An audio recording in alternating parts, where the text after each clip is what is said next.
Hey guys, it's Jane.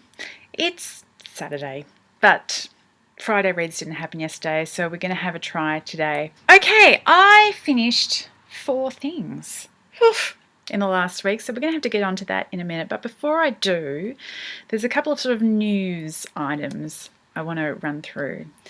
The first is a piece of really nice news. Cobby Eckermann, who is an Australian Aboriginal woman and a poet, she won one of the Wyndham Campbell Literary Prizes last week, which is this enormously rich literary prize that you don't apply for, you don't even know you're in the running for until the winners are announced. I read one of her works a couple of years ago and I did a review of it, which I'll link to. But yeah, there's all sorts of articles in the paper this week about how blown away she's been, and it's just a really nice story. Ali is a woman who grew up separated from her mother, and her mother grew up separated from her grandmother because of the Australian policies at the time, which removed non-full blood Aboriginal children from their families in order to give them what was thought as a better life, and it was all just a terrible mistake. And her family has just lived through enormous amounts of trauma, and one of the things that she said was that the money is going to allow her to actually get some of her close family back together again, make a family home where they can live together. And it's just a beautiful, heartwarming story. Given so much else icky that's going on in the world at the moment, I just wanted to share a piece of good news with you. The other thing that is going on at the moment is, of course, March has arrived, and with March, the read-alongs for the BooktubeSFF Awards. This month there are read-alongs for Every Hearted Doorway, Ninefox Gambit, Furthermore, which is one of the middle school nominees and one that I'm actually really keen to get my hands on. I haven't been able to get a copy from the library yet.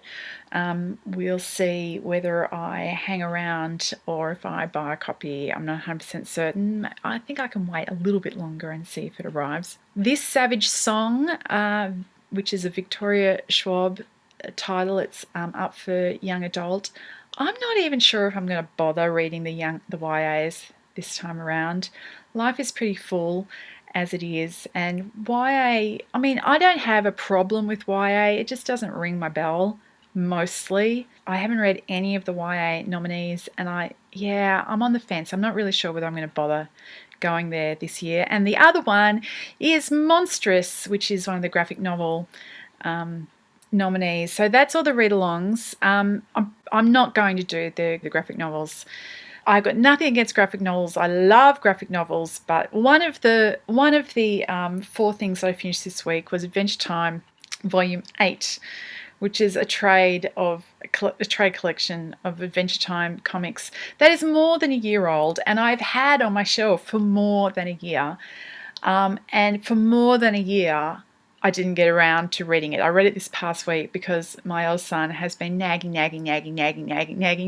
because I've told him that he can't read it until I've read it. And I could, actually enforce that because it was still wrapped in the kind of plastic. And so he knew that I would know if he opened it. But after all of the nagging this week, I finally said, okay. And I had a couple of hours and I opened it up and I read it. And I was going to hold it up and show it to you. The first story in it, by the way, is this really fun story about LSP's star from her forehead going missing and her suspecting everybody and getting their alibis. And that was a really fun story. And as I said, I was going to wave it around here, but I can't because my son has taken it and I don't know where it is. And they're out at the moment, which is why I'm available here to film. And so if it took me more than a year to get around to read the one that I already had, which I knew that I would like and would not be super challenging, there's no way I'm going to pay for and read 3 graphic novels before the time zone, so we're not bothering with that. So yeah, so those are the read-alongs. So if you want to get involved with the read-alongs, do that. Okay, so apart from Adventure Time, I finished Ghost Talkers by Mary Robinette Kowal. That's the best book that I've read this week. I really loved this. I've been waiting on it from requested on the library, and I was on hold for months and months, and it finally came through, and it was even better than I expected. Actually, I really enjoyed it. It is set in World War I in France, and there is a completely fictional group of largely women and some non-combatant men, either old or disabled men, who are spiritualists, like mediums. And the British troops, if they die, their spirit doesn't disappear to the, across the veil before it comes and reports to the mediums. And so they're getting up to the minute information about how the war is going from the casualties. It's this really amazing strategic weapon, which is this huge secret. And that's sort of where the story starts. The bulk of the story is about that the Germans have sniffed out that this thing is happening, and they are trying to infiltrate, like find out where the mediums are. They're trying to stop this unit from working properly, and they're trying to get the secret of how the thing works with getting the dead soldiers to report back in. There are quite a few twists and turns, so I'm not going to tell you anything more than that about the plot. It was well done, and yeah, it was really moving. So Ghost Talkers by Mary Robinette Kowal, I'm pretty sure it's a standalone. I don't think she's doing anything more with this idea at this time. I highly recommend that one. So that is the super good one that I read this week. I also read Shadow Unit Volume 2, which I just finished this morning, and that was very enjoyable. The other book that I finished this week was Linesman, which I spoke about last week. I just started. This is S.K. Dunstall, which is two sisters writing together.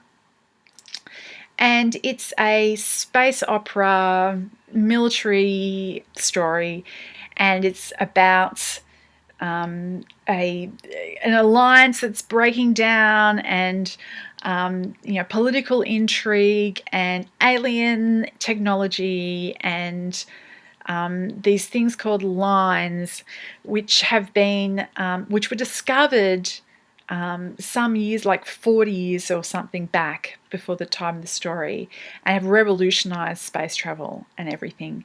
But they never really understood what it is, and there are things that are happening during this story which gives us more information, more of an idea of what these lines actually are.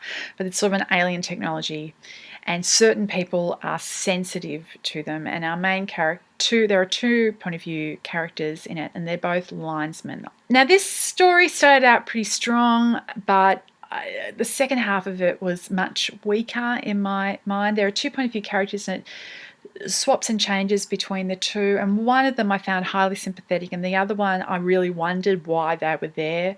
They seem to be a fairly cardboard cutout villain, and even writing from their point of view didn't really make me sympathetic towards them. And it was also too long. I thought it could have been much shorter. Now, I understand this was the third one in this series has just come out, and I think this first one was their first published joint venture. So maybe they were just working out the kinks. The story itself is actually really interesting.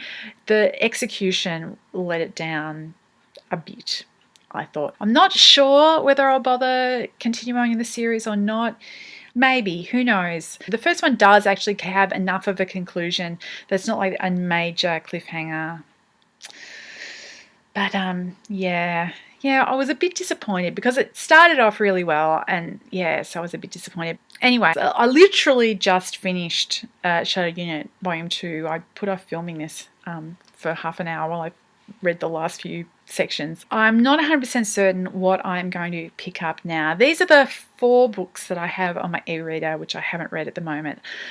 Everfair by Nisi Shawl. Four Roads Cross, the next of those Max Gladstone books. I bought a couple of those a few weeks ago and I read one, but I still haven't read Four Roads Cross.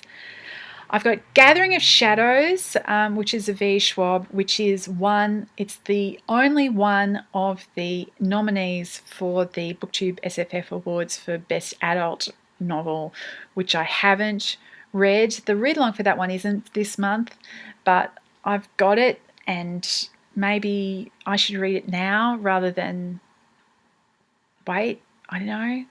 And the fourth one is something else that I picked up from the library because of the BooktubeSFF Awards. It is Magnus Chase and the Sword of Summer by Riordan, which is not one of the nominees, but it is the book before the book which is nominated for middle grade, one of the two Riordans which is nominated for middle grade. So I'm not 100% certain which one of these I am going to pick up. I've never read a Riordan, and it's middle grade, so it should be a quick read.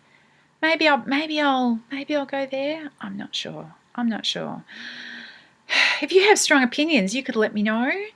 And I'd love to hear what you guys are reading. Hope you're well. Talk to you later. Bye.